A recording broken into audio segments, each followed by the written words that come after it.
प्यारे दोस्तों, क्या हाल है? ठीक हो सो खैर करिए नाल तो अल्लाह पाक तुहानू सेहत देवे, खुश रहो, आबाद रहो, वसते रहो। फरमाइश आपका यह है, फरमाइश करने वाले जनाब अब्दुल गफूर हाल मकीम सऊदी अरब, गाँव बैर फकीरा, तहसील व ज़िला जेलम भरा ने जनाब मुहब्बत नाल फरमाइश की थी। उन्होंने जनाब शेर है तो शेर सुनाना तुहानू। ओ सजना सौदे दिलां ने करके छुपिए क्यों,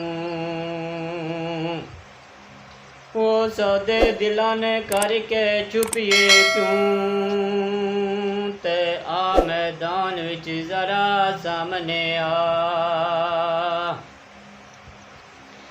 बरी बज़ां विच ला के इल्ज़ाम मैनू, बरी बरम विच ला के इल्ज़ाम मैनू, मैनू मुजरम बना जरा सामने आ, जे जे नहीं आ पियांदा मैनू हुक्म कर दे,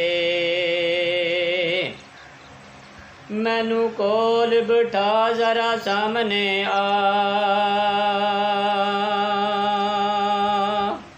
ओ जे करिए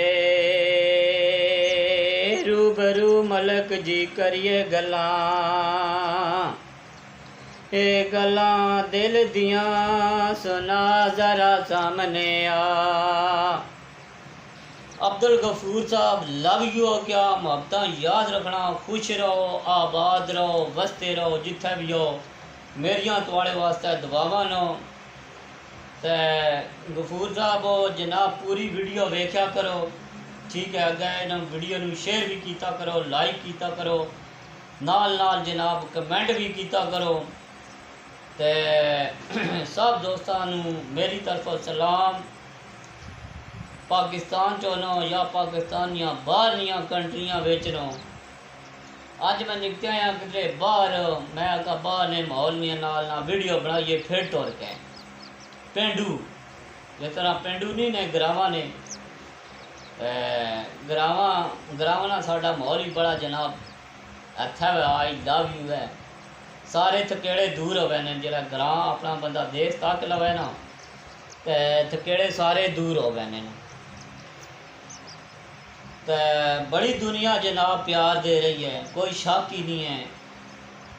तो जड़े नहीं भी दे रहे उन्होंने मेरी तरफों सलाम है, तो लव यू है। तो अब्दुल गफूर साहब गिले शिकवे करने छोड़ दो, ठीक है। तुसी जनाब आर्डर करो, हुक्म करो जनाब, थोड़ी वीडियो ना तो जनाब डेली आओ सी, जदों निका जा मैसेज मार तो अदों ही वीडियो बन वैसी। हुण जनाब थोड़े को इजाज़त मंगता, अल्लाह सोने ने वाले। आई लव यू, अल्लाह हाफिज़। अगले वीडियो ना लाजमी इंतज़ार करना।